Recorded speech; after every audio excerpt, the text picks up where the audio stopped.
children when maybe when we're in school, or maybe we're trying to learn one vocational job or the other. So now when we get settled in future, we now relate to these children as if they are plagues, or maybe they are like mistakes. No child is a mistake. Every child is important, and God that created them knew why they came at that particular time. Okay, let's say you don't want to have children yet. You are going to school, but you have a boyfriend, you are messing around, or you are sleeping with your boyfriend. Definitely, there will be an outcome of whatever you do. So when that child comes, you don't relate to that child or call that child a mistake because you called for it. You asked God for the child. You don't have to be, because you didn't kneel down and say, "Oh God, I want a child, I want a child."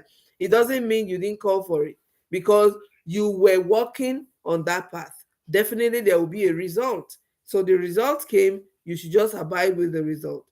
So now, maybe in future, God now turns things around for you. You become richer, or you get more matured. You're able to marry somebody else. Then you now be relating to that child as an outcast, whereas he or she isn't an outcast. It's your doing. You called for it. You called for the child.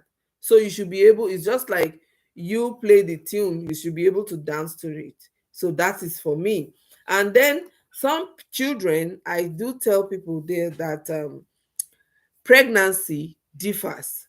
Some children, their pregnancies are so easy that you won't even feel it when you are pregnant. You'll be so happy, you'll be, gallivanting everywhere, walking around, you even have time to make up and dress so good. And some pregnancies, the moment you take in like this, you're gone. You might be sleeping, vomiting, spitting, you might be so tired, even walking at times might be so tiring. But it doesn't mean that the child is not good, or it doesn't mean that the child is good. You understand what I'm trying to say? But because of the nature of, let me just say, the circumstances that time, maybe the way your body reacted or is reacting to that pregnancy has nothing to do with the child. The child is innocent. The child is just coming to the world on his or her own. I believe you can hear me. I hope you are hearing me. If you can hear me, just give me a sign. Let me know you're hearing me. So I say, children of that nature, you don't have to be angry with them. You understand what I'm saying? So you relate to them the way you are going to relate to other children. And some children, as I said, no child is a mistake. They come at expected time. Expected time means maybe you have been waiting for a child, waiting on God for a child, or maybe you just got married. So definitely people will see that, oh, okay, she's married, she should have children, and children will start coming. So that's why I said in that nurture, no, you can't say because a child came out of wedlock or before wedlock, so the child is not superior. No, they are all the same. Children are children. They are all the same. They are gifts from God, and we should appreciate them. The moment we start complaining about a child coming at an awkward time, or I did not plan for him or her, or I wasn't expecting that child, you were telling God that you were not supposed to be a mother or a father. To me, that's just it. You were telling God that, God, I'm not appreciating this gift you are giving me, I don't want it. That is it. But the moment you take that child, so many times like that, things happen like that. But you embrace the child and say, well, irrespective of whatever, maybe I wasn't expecting it, but thank God the child comes, and that is it. Some parents, some of them would have had all their children. Maybe they plan to have two or three. They've had those children. Suddenly a baby just emerges after maybe like 10, 15 years. Do you want to tell me, maybe they are preventing, they are doing a lot of things and stuff like that? Do you want to tell me that God does not know about it? God knows about it. And that's why I said they are gifts. They are gifts from God. We should appreciate God, and we should appreciate those children. But the moment we start complaining, giving excuses, oh God, you are telling God that these children, I don't want them, I don't want to be a mother, or I don't want to be a father. I'm not grateful for what you have given me. And you know what it means. When you give somebody a gift and the person is rejecting it, you know what it means. So that is it. May God help us. So we should just be careful how we relate to those children. Okay, now some children are rejected by their parents. Maybe a woman gets pregnant and the man now says, Nibo, no, I don't want any pregnancy, not yet, I'm not ready. And therefore the man absconds, maybe runs away or denies the pregnancy and says, no, it's not mine. Some will know they are the father or the of the child, and yet because they don't want to be responsible yet, then they complain, they give excuses, they say, no, I don't want, it's not my child. And then they abandon the woman with the child and leave the responsibilities on the woman. It's not only on the woman, no, some it's the other way around. Some women will even go and dump the baby with the man. I've seen a scenario where a woman was saying, Omo iloba mi láyé jẹ́, that the child messed up her life. So I was like asking, how come? How do you mean? She said, yes, I was still in school. I wasn't expecting to be pregnant. I said, were you a virgin? She said, no. Were you sleeping with the boy? On few times. So far you are doing that, you should have been expecting that. Because you were working on that path, definitely there will be a result. So if that is the case, you have to dance to your tune by yourself. That is it. So it has nothing to do with the child. You don't have to be angry with the child. Àbí kó máa kanra mọ́ ọmọ. Kò sí kankan tó kan ọmọ níbẹ̀. You understand what I'm trying to say?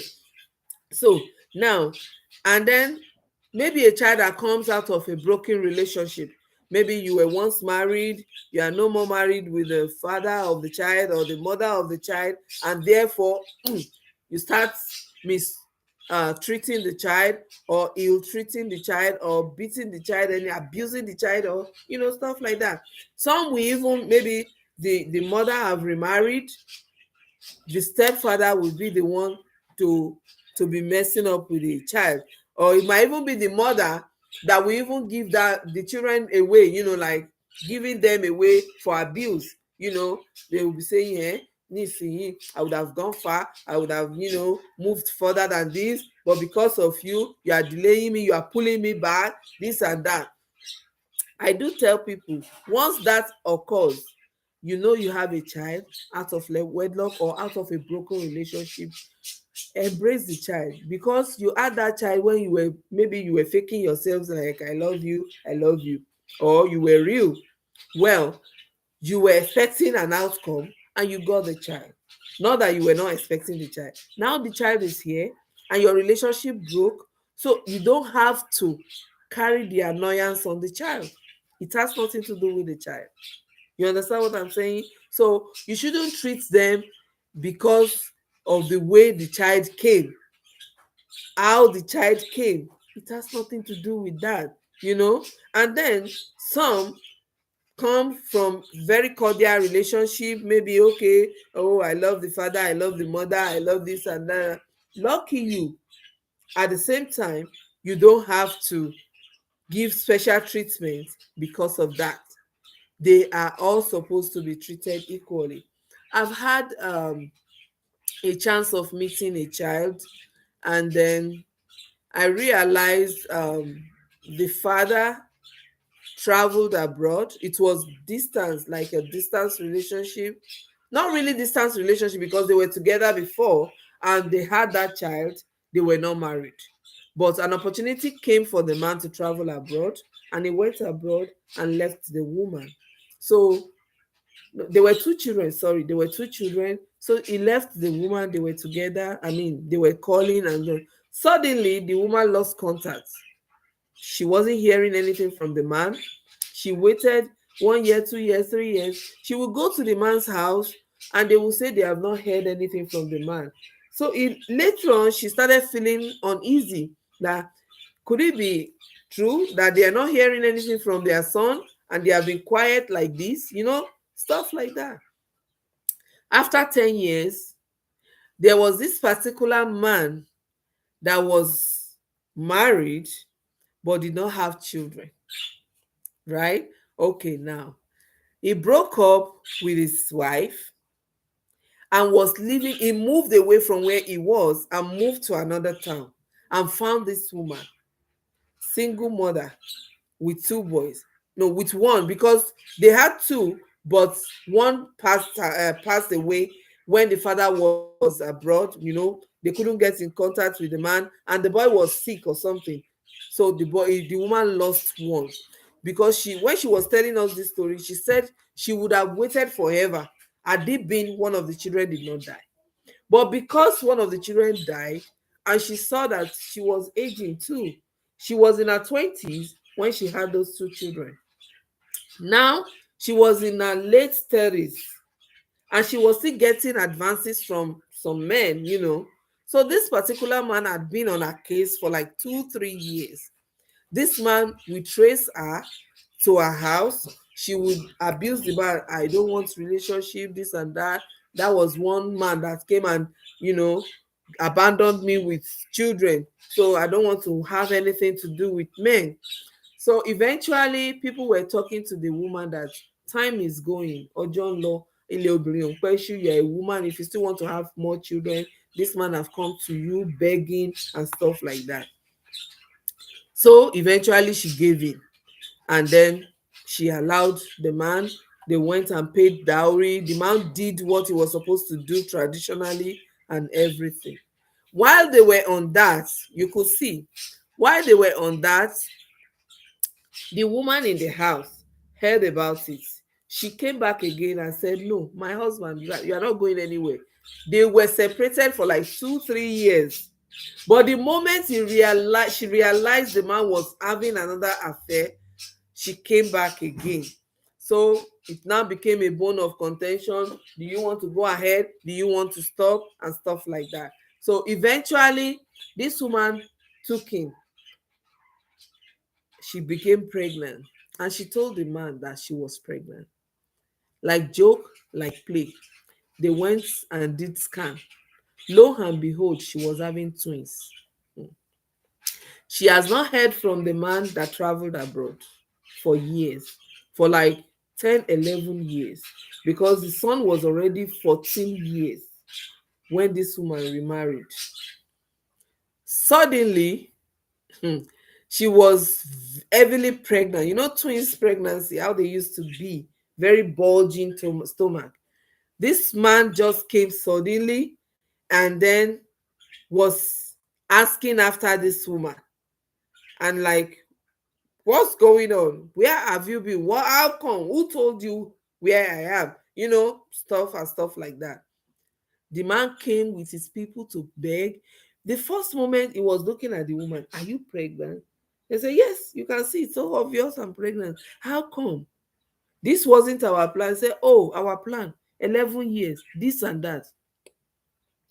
This man narrated how he was in prison for 9.5 years for a case he knew nothing about.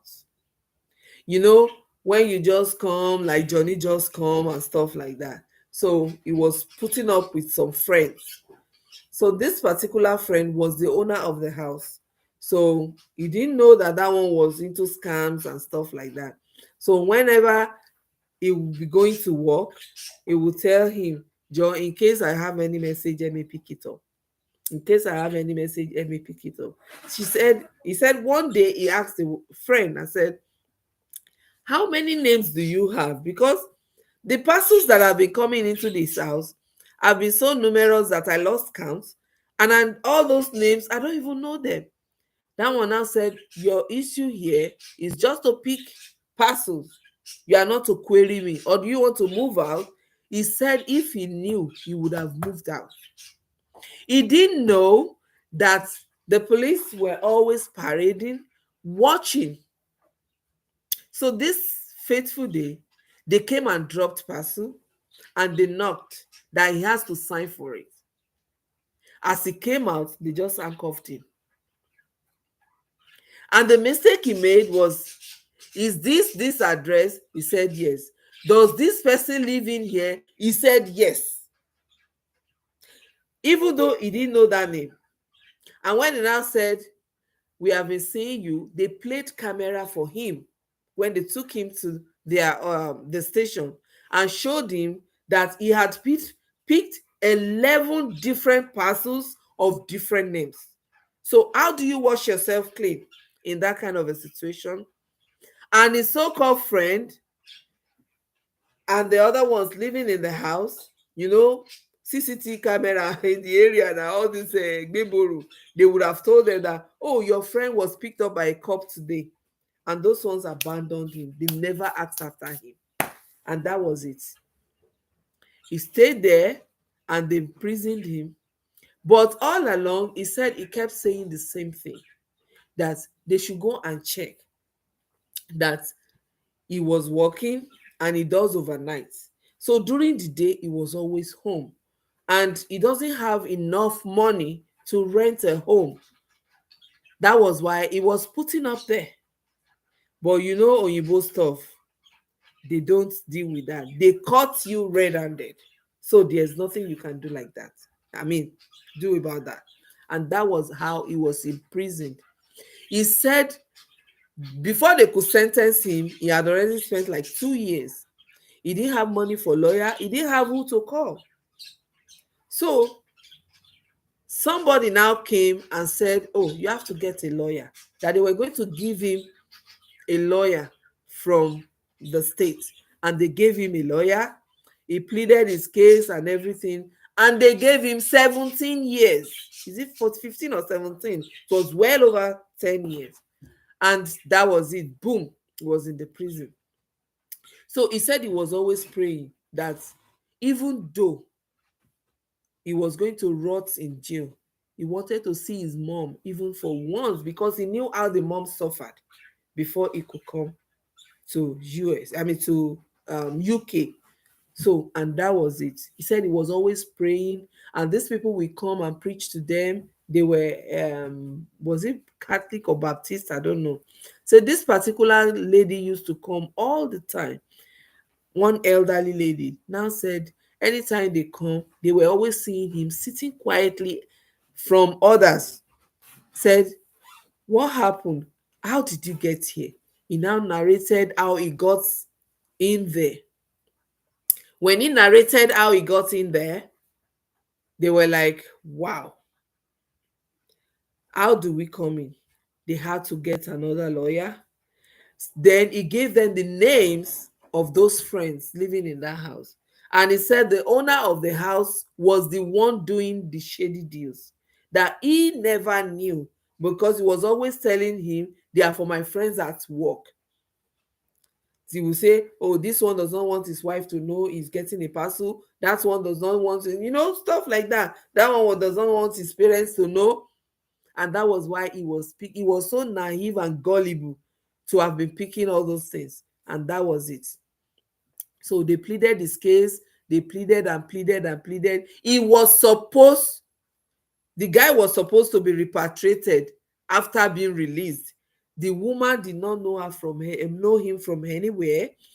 She and the husband, the lawyer, they went and got another lawyer again, like 2 lawyers that fought his case and everything. So they now told him that, because he came out like a year and a half before he came to Nigeria, they said, if you want to go to Nigeria now, you can go, but you won't be able to come back in. Or do you want us to fight your case so that they can give you papers? Because you have been wrongfully, accused.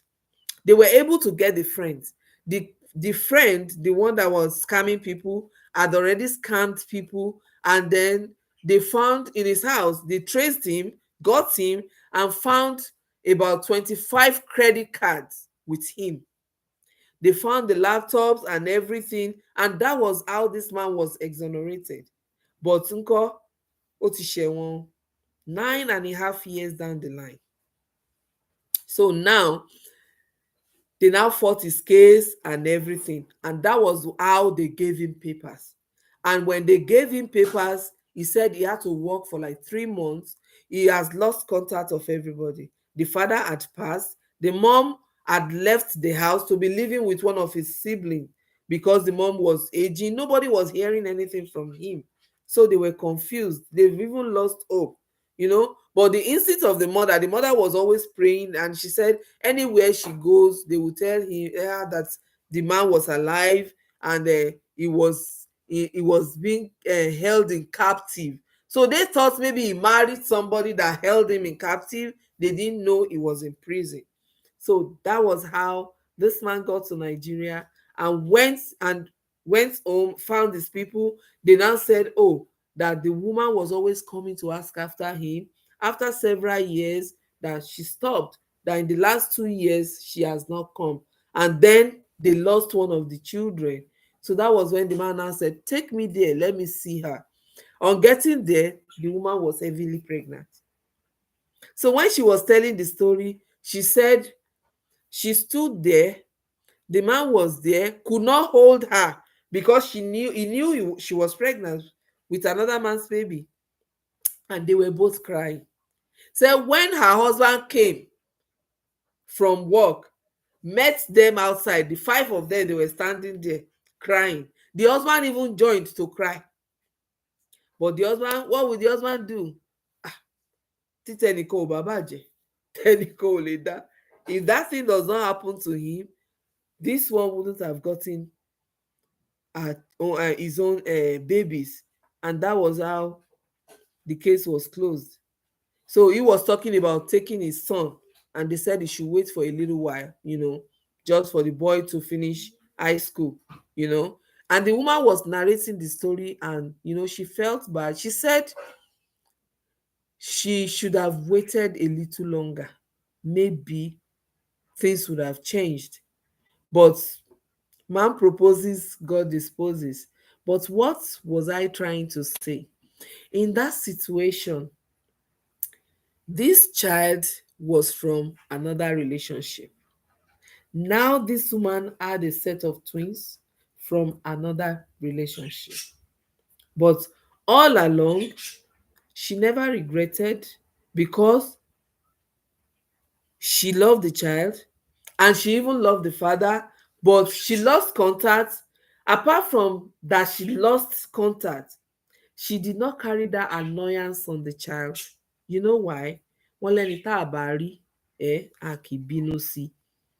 She said at a point, she said it to herself that the man was dead. Because when you know the kind of man you have you are with, when things like that occur, you will know that something was definitely wrong. That even though if he does not ask after me, he will ask after the children. And even when the son now died and he didn't even send condolence, nothing, leaving her with just one child. And that was why she made up her mind and said, you know what, let me marry this man so that I won't waste all of my time. So when you have a child in a relationship or children in a relationship, and then you have another one in another relationship, you have to treat all of them equally. Don't let there should not be enmity between the children. Not because you and their father were not in good terms, it doesn't make the children your enemy. You understand?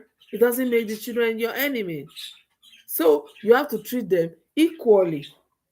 And some, they give specialty to first children. They will say Akobi mi lele. So Akobi can go away with so many stuff. If the Akobi messes up, they will not correct. The Akobi will not, the first child will not cook, will not do anything. It is the other siblings. He or she will be the one delegating chores. You sweep, you do that, you do that. At the end of the day, the Akobi the first child will be useless, because if she cannot do anything, when he or she gets to where she's going, will Will he come and call the siblings to come and do for him? No. But then it will now be done on him that, oh, it's a mistake. And then he will be regretting his life. And that is it.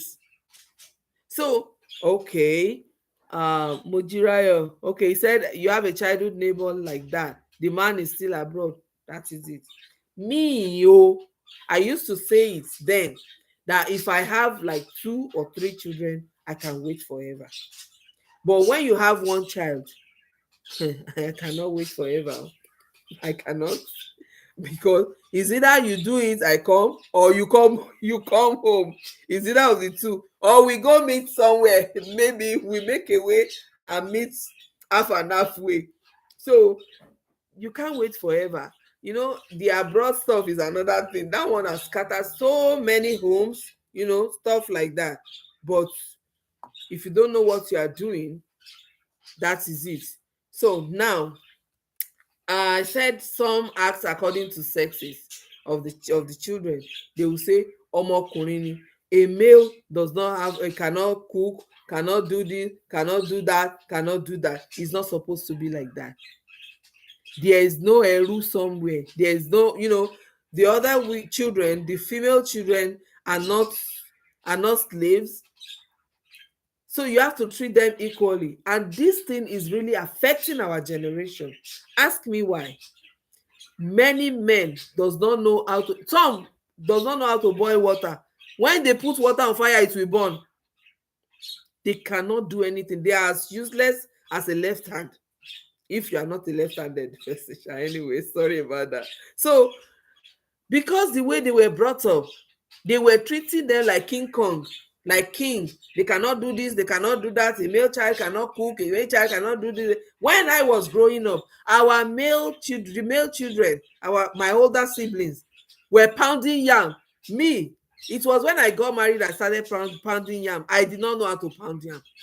Our men were the one pounding yam for us. All the chores, the big ones, were delegated and given to the men. We were to cook, sweep, do this, do that, do. But in all this cutting grasses, doing this and that, the boys were the one doing it, not we women. So, and our women can cook, and our men also can cook. I remember when I was in the NC, I have an older cousin. So my mom came and said I should take her there. So when we got there, because he knew we were coming though, so we met him making amala. When women, we make amala back home, we have to sit down on the small stool and be turning it. So I met my older cousin like, go, go, go, go, go, go. I was laughing. He said, "What's so funny?" I said, "I thought maybe because you are big now, you are older, you will not be able to be doing it." He said, "Then I will have to be hungry. Who's going to cook for me?" And that is when you see them, they cannot cook. They will be going, carrying plates to go and buy amala, to order food. I'm not saying you should not order food. At times when you don't feel like eating your own food self. But not in the case of you not knowing how to cook, that you have to depend on mama put all the time. So it doesn't matter if it's a male child or a female child. All of them have to be sent on errands. All of them have to have chores they are doing. There is no specialty. You don't have to treat them specially when they will now see other ones as like less human. No. And that is how those men will marry and be treating their wives like piece of shit, because the way they are being brought up when they were growing. You understand what I'm saying? So if you treat them equally, once he gets married, he will even treat his wife like a queen. You will not see the man, pressing remote. Both of you goes to work, you come back almost at the same time. The woman will be the one to go and pick the child at the daycare, come back home and be cooking, but you will carry remote and be pressing. Is the dinner not ready? When she's done, time for bed. Children have to bath, go to bed, do this, homework, nothing you don't want to do. because you are the man, you are the King Kong in the house. At the end of the day, the woman will be worked up. When you want to have anything with her, she will say no because she's already tired. So she say no today, she say no tomorrow, and you cannot sit down and think, what is causing this? This thing is getting too much on her. Let me help. Then one day, there's limits to human endurance. There's always limitation. One day the woman will just be fed up and say, you know what? I'm getting out of this marriage. I'm not a slave. And at the end of the day, if she doesn't even get out of the marriage, she will look so older than her age. And the man will go out again and be chasing the younger ones and say, ìyàwó mi yẹn ó ti darúgbó, ọmọ mélòó ló ti bí tó ti di gẹ̀gẹ̀gẹ̀gẹ̀. How many children? How old is she that she's looking so haggard and old? But you will not tell them you overused her. When your parents did not treat you, did not teach you how to treat a woman or how to do one or two things in the house. I'm not saying the man should now go and say, oh yeah, mama, see me, let me go and grind pepper, that everybody will now be seeing. No. You don't have to come out and be telling people what you are doing. But in the house, these are your children, this is your wife, this is your home. Try and be useful. Don't be useless. Try and be useful. Do things. When she's cooking in the kitchen, you can help with the children. Okay, bring your homework. Let me see your homework. Mommy is busy. When she's washing dishes, or maybe she's washing clothes, you can say, oh, the clothes, when they are dry, bring them, let me iron them. Division of labor. She's not the one giving you the chores, but you deem it fit. You are knowledgeable enough, you are sensible, you are matured enough to see that this thing is too much on her. And that is why when women are it's so overwhelming for them, they end up getting house helps. And then when the house helps come, kasala will burst again. Another dimension to me. So we have to know what we are doing. All our children should be treated equally. The men, the boys are supposed to do chores in the house so that they will not be useless when they grow up. When they go to the university, some of them cannot cook. They will be depending on their roommates. Joe, Kilosi, I'll give you Indomie. Come and cook it for me. I'll give you yam. Come and cook it for me. But if they are being if they have treated them right at home and trained them very well, they will be able to do all those things. Some, their wives will be pregnant. I've seen a case of a woman. I saw it on the YouTube recently, when the woman was carrying bags. The man was there pressing phone, coming. The woman was carrying bags. I think there was a child in a stroller. There was one on her hand. She was the one, so clumsy, carrying everything. She didn't know that she was going to trip. She just tripped and fell on the other baby. It's not supposed to be like that. It's not supposed to be like that.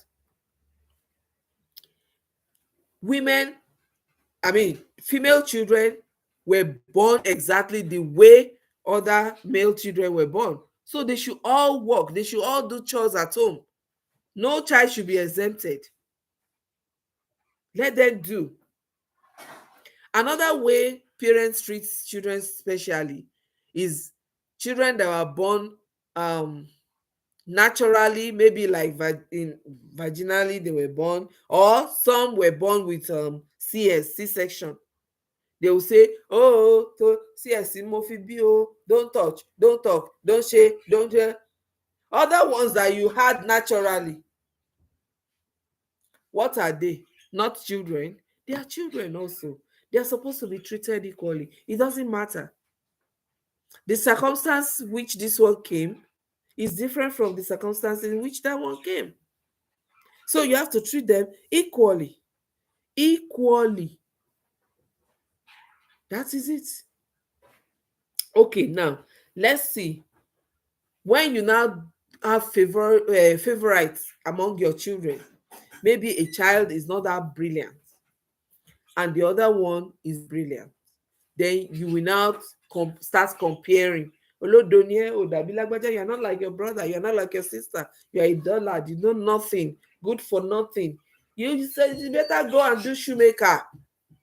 You better go and do this. You better go and do that. I know the ability of my children. I know their abilities. I once had a child who was struggling with ordinary time. The child will not be able to call the time. You will call, you will do, illustrations, a lot and a lot and a lot. The child will still be telling you the same thing. I beat her one day, I was beating. Later, I now said, you know what? Maybe the way I was teaching them, she doesn't understand. I now got a teacher to be teaching them. I got a teacher to be teaching them. The teacher came. The teacher will pray with them before they start teaching, before they start classes. And then after teaching them, you will still pray with them. When they are done, you will now say, okay, go and bring the time. Say it anyhow. The child will say it. The child will say it. And then our grades were not as much as other ones. And that was what prompted me, not that I had the money. I withdrew them from the school they were going. The school was a bit expensive and I didn't have that fund. So I took them to a cheaper school and I employed 3 teachers to be teaching them at home. 3 teachers at the same time. I did not say because of this one or this one. No, I gave all of them the equal opportunities. One was teaching math and this thing. One was teaching computer. One was teaching arts subjects, English, like all that one.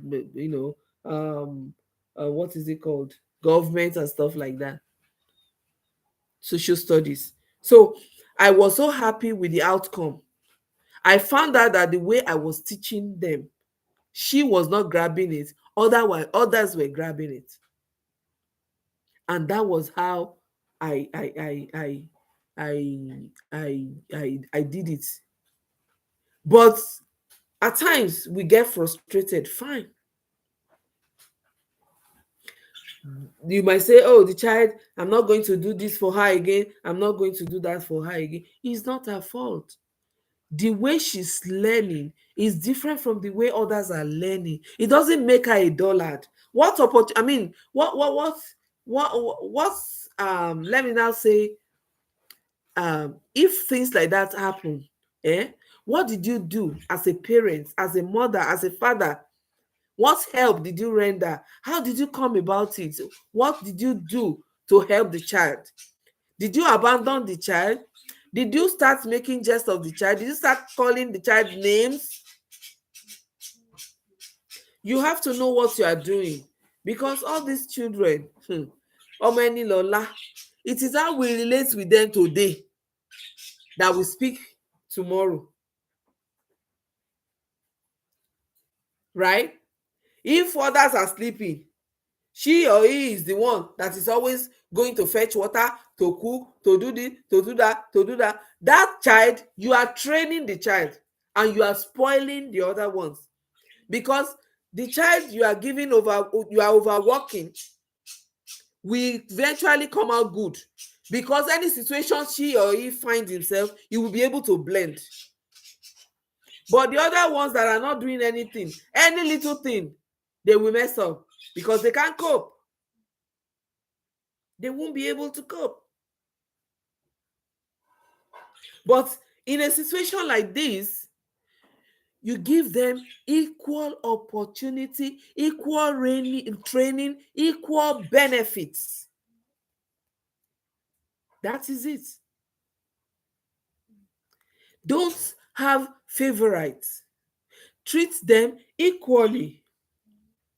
Don't say because this one looks after the father and because you and their father are not together anymore, You are now seeing the father figure in her or him. Now you are mistreating the child. Ṣé òun ló dára ẹ̀ ni? And all these things at times, they are tests. Tests for us. If we mess up, all these children are put in our care by God to nurture them. If we nurture them right, we will give account. If we nurture them right, on the other hand, we will still give account. That is it.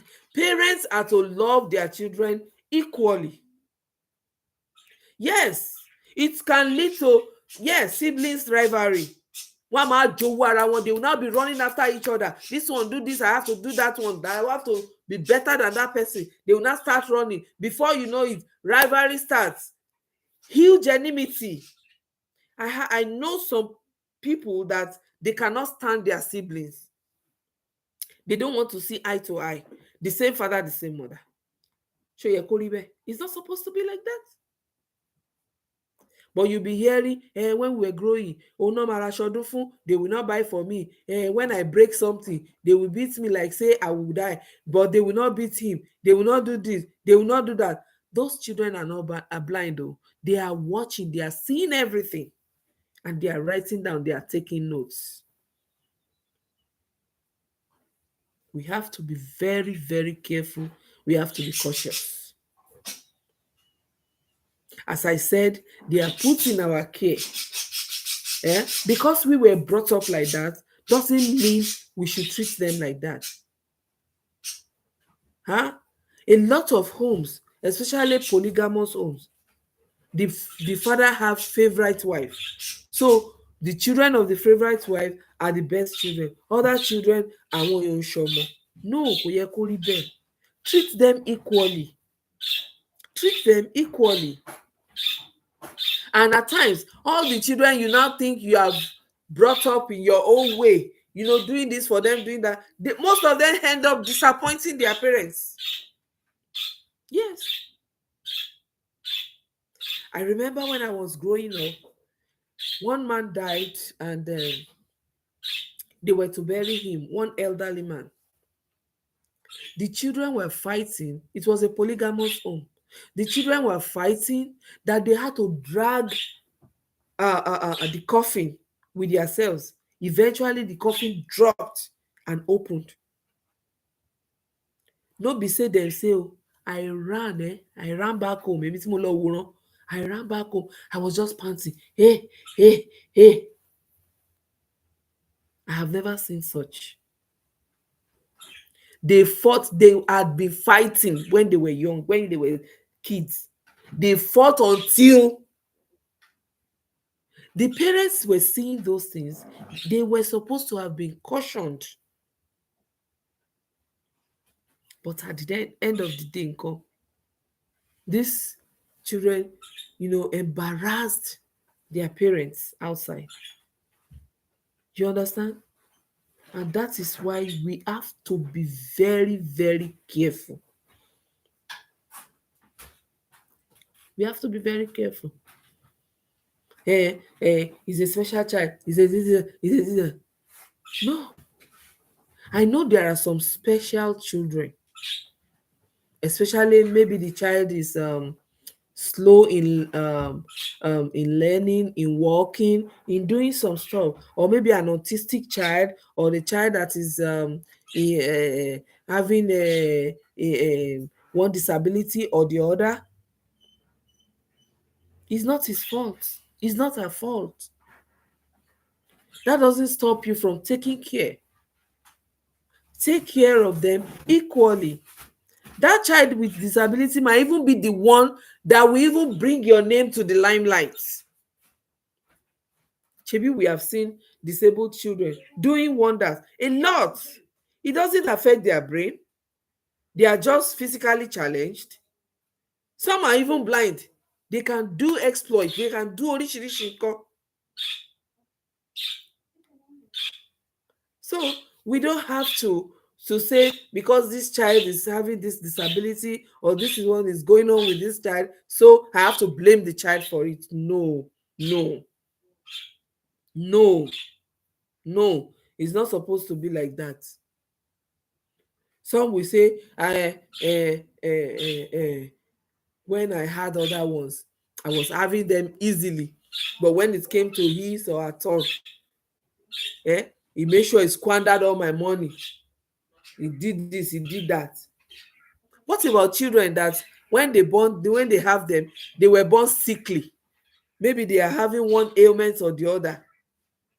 And you will see parents running helter-skelter, running around to make sure that the child is okay. And eventually, the child will be okay.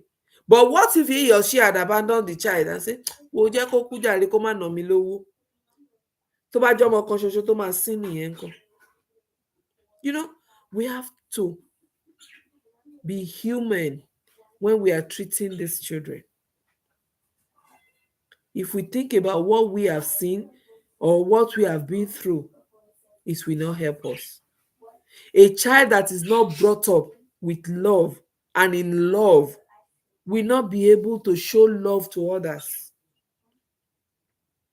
And those are the children that bullies in school. They are the ones that did not see good things about other people. That they are always talking bad, evil about other people, other children.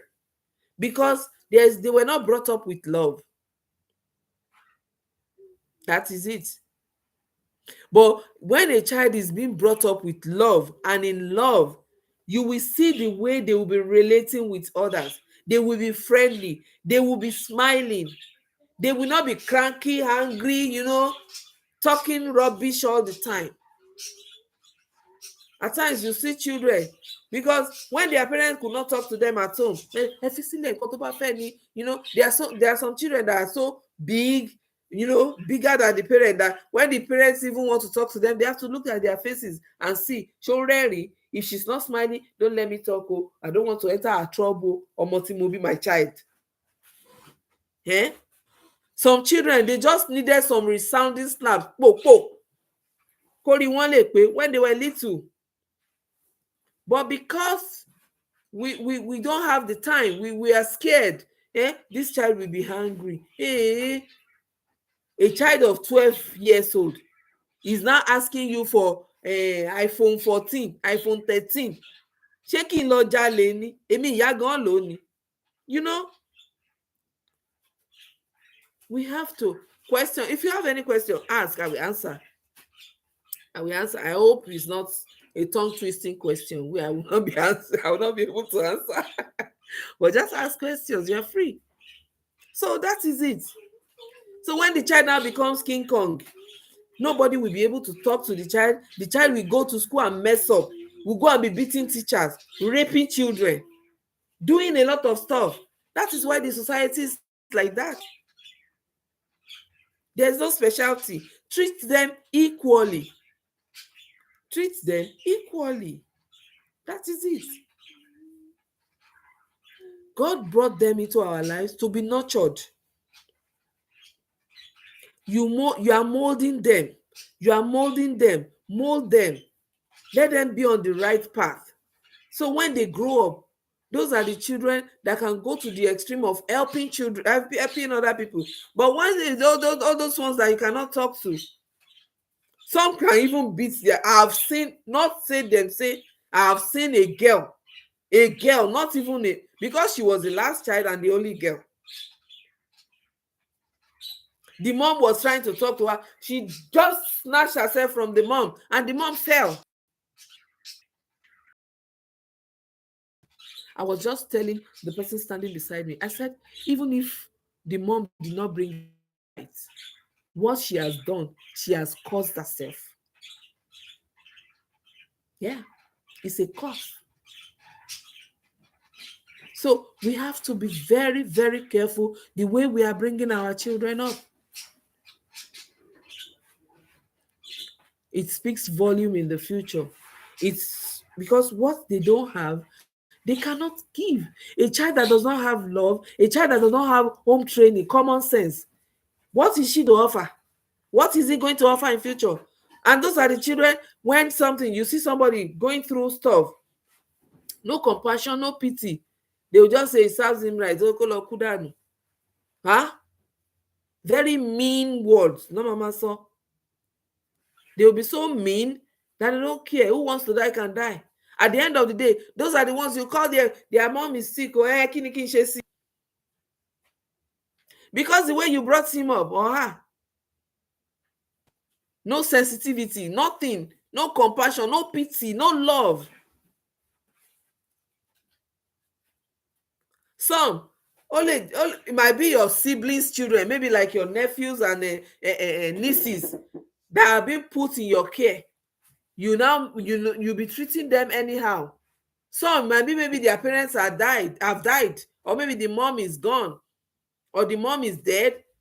The father is now remarried to another woman, and the woman will be treating them anyhow. I once listened to Mrs. Pastor Mrs. Funke Felix Adejumo, who was talking about her uncle, that she lived with her uncle for a little while, and then while she was living there, the uncle was not married. I, so I think later on the man got married, and she said when the man was to get married, she was already prepared that tó bá jẹ́ àwọn ìyàwó that will come and be disrespecting me, I will show her shege. Say, and lo and behold, this woman came and showed her love. She said she could not do anything. She was so good, and that she really loved the wife. So eventually, when table turns, the child we were taking care of in those days, paying her school fees and everything, and God now placed her in a higher place. She said they were able to build a house for the uncle. So eventually, she and her husband now said, since we have built a house for the man needs a car. So when they were presenting the car, that she said she told the wife that it is because you treated me right. That is why because it was because you treated me right. That is why you are enjoying all these benefits now.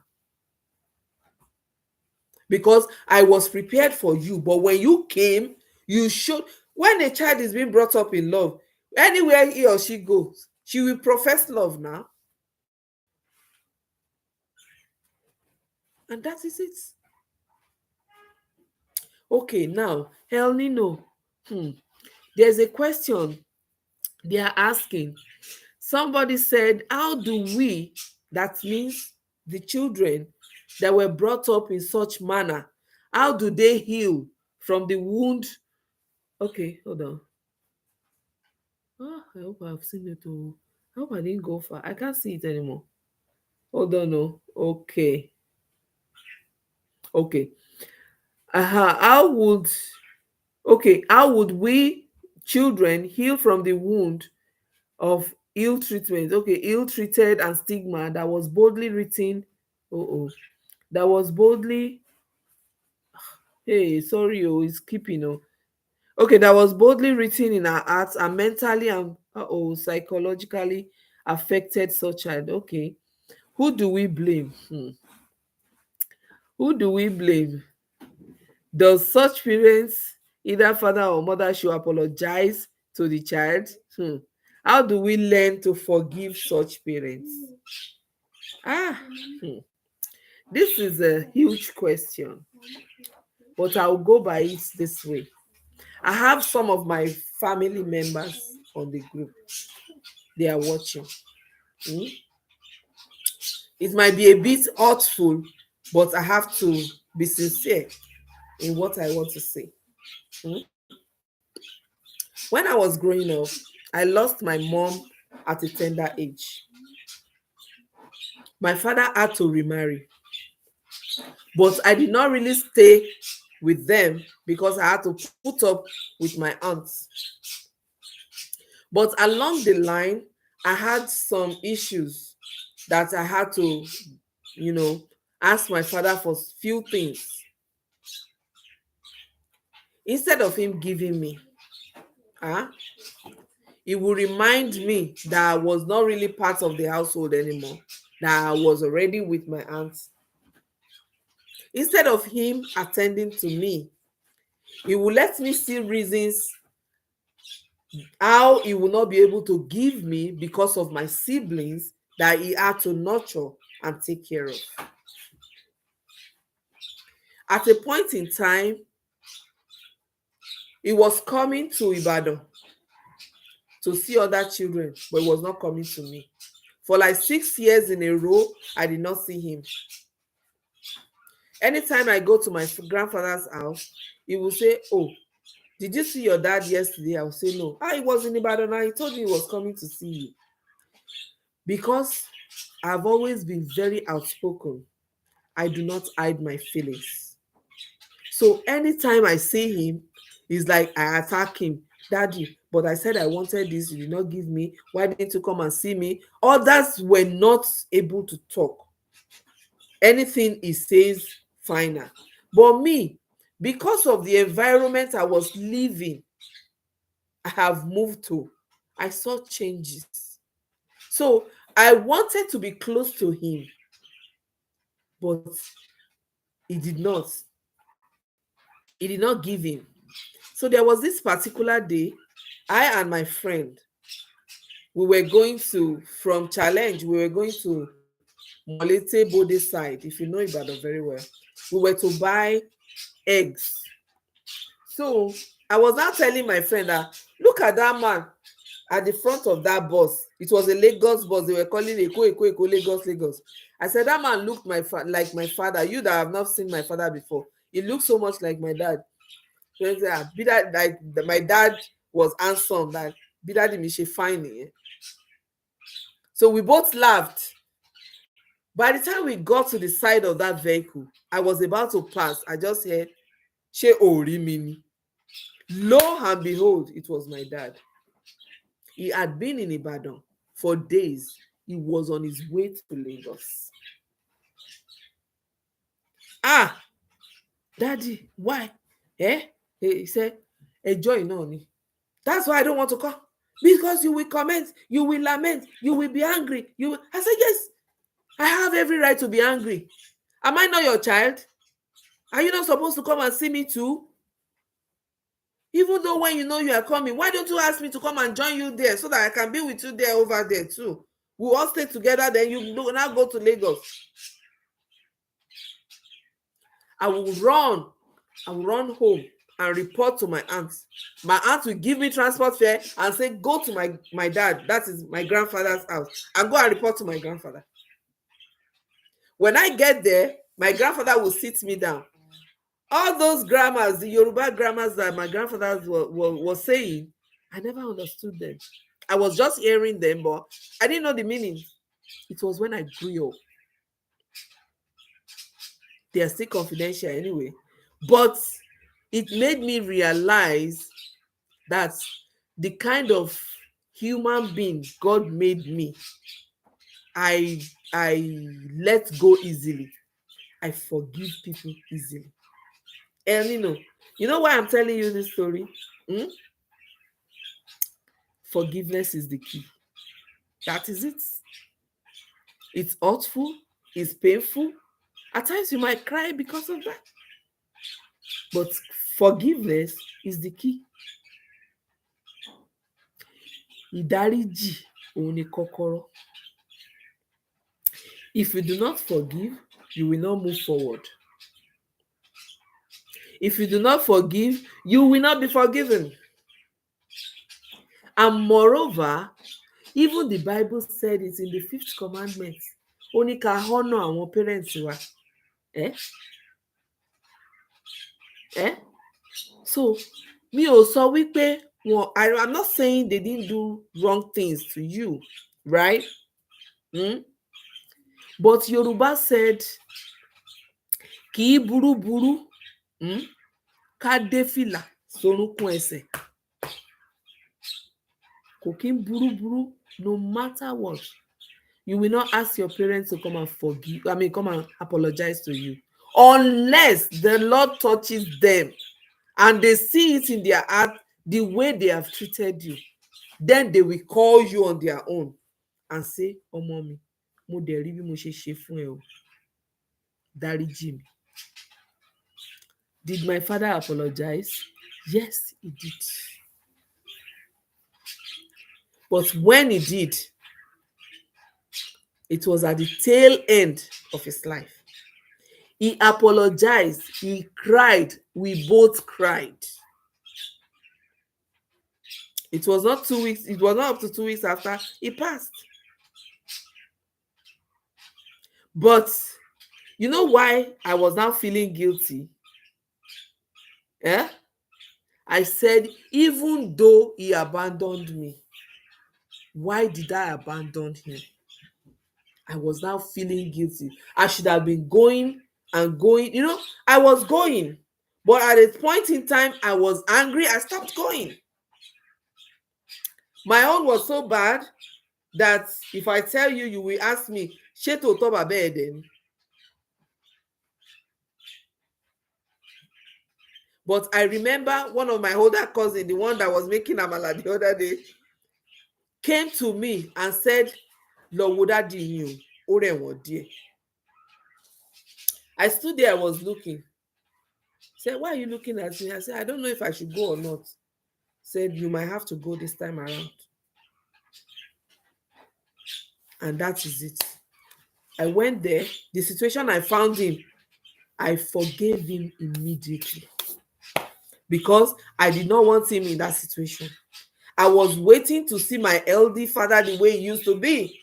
But the way I was seeing him, I was so mad at myself that why did I go for so long? I should have been coming and coming and coming. That maybe one day he will come around.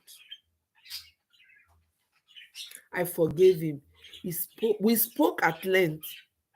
He told me, he asked me why I was angry. I told him 1, 2, 3, 4, 5. He did like this for a little while. He looked up. He said,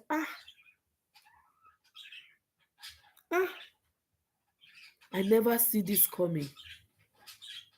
That he was thinking what exactly he did to me that could make me just to abstain, from seeing him.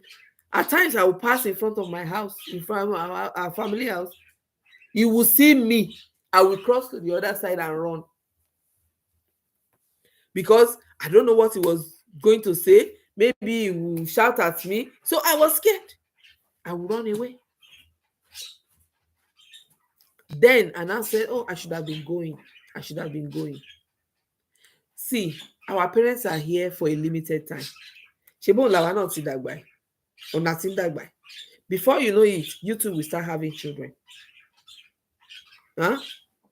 Their time is limited.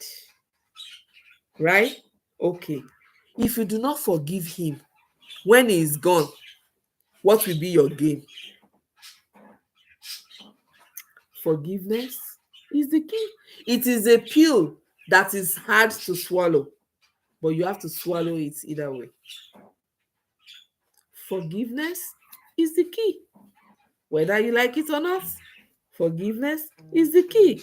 At times when we hold on to pain, we don't move forward. When we hold on to pain so much, we don't get what we pray for. You have to let go. You have to let go. I do tell my husband all the time. I say, I like to forgive people. I pray that the Lord should give me that spirit to be able to be forgiving people. And I try as much as possible to forgive and let go. He asked me why. I said, you know why? Because I do not know how many people I have offended. So many people that have overlooked my offense. Maybe you step on somebody and the person see that you are not even looking back and say, you just forget about it. That is it. That the person might not even know he or she have offended you. But there will be a certain stage or a certain time, there will be an opportunity for you to pour your heart out. Don't be rude about it. Tell him what he has done that has been so painful to you. At that time, the Lord will touch his heart. He will apologize. And when he apologizes, fine. Even if he does not apologize, but you're able to pass the message, don't be rude about it. As I said, don't be rude. Obieni, lobieni. If you are rude to your parents, oh, they were parents. That is it. And that doesn't stop you from taking care of them. I never knew my father was going to die at that time. I was expecting a father that would live up to 75, 80, 85.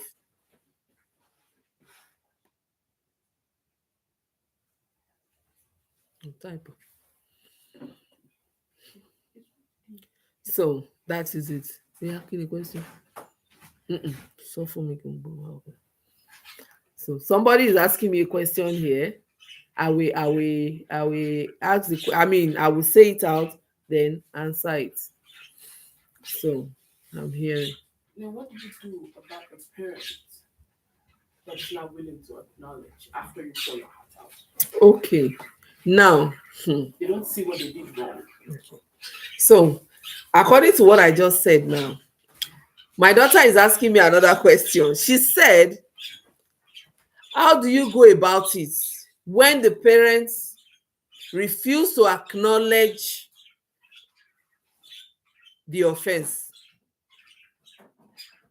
That is why I said you say it with love, with caution. Don't be rude. If the Lord touches their hearts, they apologize, forgive. And if they do not apologize or they don't see it as an offense, still forgive, because forgiveness is the key. Forgiveness opens a lot of doors. I'm not talking about religion now, please, but forgiveness is the key. We do offend people, we know that, and a lot of people forgive us. If people have to be beaten or to be handled the way they have offended people, it's not going to be easy. We have to forgive. Learn how to forgive. That is just it. El Nino, are you all right with the with the answer?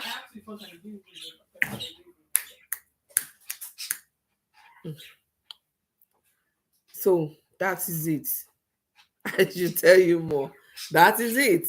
So, is there any other question? Am I free to go? Did I do well? Rate me. Or do you have any points more? Maybe you have 1 or 2 points to add. Let's see. And we'll discuss about it. We have passed the time. Wow. I didn't know. So that is it. I really thank you for joining. I thank you for having that patience to listen. And then I pray that we will amend where we have come short, where we have, made mistakes, that we will amend. Children are to be loved equally. Children are to be treated equally. Yes. He said, forgiveness sets you free from unnecessary emotional burden. That is it. Your heart will just be heavy for nothing. At the end of the day, you start nurturing what you are not supposed to nurture. Forgive. Just forgive. Forgive and move on with your life. I remember when they used to preach and say we should forgive, and some people will be angry. Even it will be so emotional that some people will cry. Yeah, you are pained, you are hurt. When someone that killed someone's child, how do you forgive the person? What do we do? Even if you don't forgive the person, will it bring that person back? No, it will not be our portion. But let's forgive. Let's learn how to forgive. That is it. Then say thank you. So that is it. Forgive and forget about it. If you know that this person, they are still doing it. Some parents speak hurtful words to children. So hurtful. So hurtful. I've seen a case where the lady divorced the husband and went back to the house. Any little thing the mom will, èmi mo ránṣẹ́, èmi mo ní kó fọ́kọ kọ́kọ́ ni, èmi ní èmi mo lé ẹ padà wálé ni, stuff like that. Very hurtful words. When a woman is passing through divorce, is being pained of what is happening, the children are there, your parents are there, any little thing they rise up against you and call you names and say ṣé wà tó wù náà rè ọ̀hún àná lé ẹ ń lé ọkọ wọ́n á lé ẹ wọ́n ṣe ní má lé ẹ. All those things can make somebody to be mad. It can even make you to want to go and commit suicide, but suicide is not the case. No. Forgive. What do you now do next? That is it. How do I strategize my next move? What should I do? How do I focus on my children and my job? That is it. Forgive and forget. The Lord will help us. Thank you so very much for listening and watching. Thank you for contributing today again. My name is Olu Abi, as I told you earlier, or Abi Busi, depending on my Facebook, this thing you are watching from. There's something spectacular about today's program. I try to stream online, like on YouTube. So if you want to get like you want to rewatch again or you want to send to people, kindly go there. You can subscribe. El Nino we put the info for the YouTube, and then you can see the Facebook ID also, where you can go through and see. Come and join us. I said it earlier. I said it I say it all the time. Come and join us. Thoughtful Events is the group that is bringing this to you every week. Next week, we have another interesting topic. Please join us. Thank you so very much for coming tonight. I wish you all a wonderful weekend and a prosperous new month, because the month is coming just at the end, immediately after the end of the weekend. Thank you so very much. God bless you. Good night. Iriel.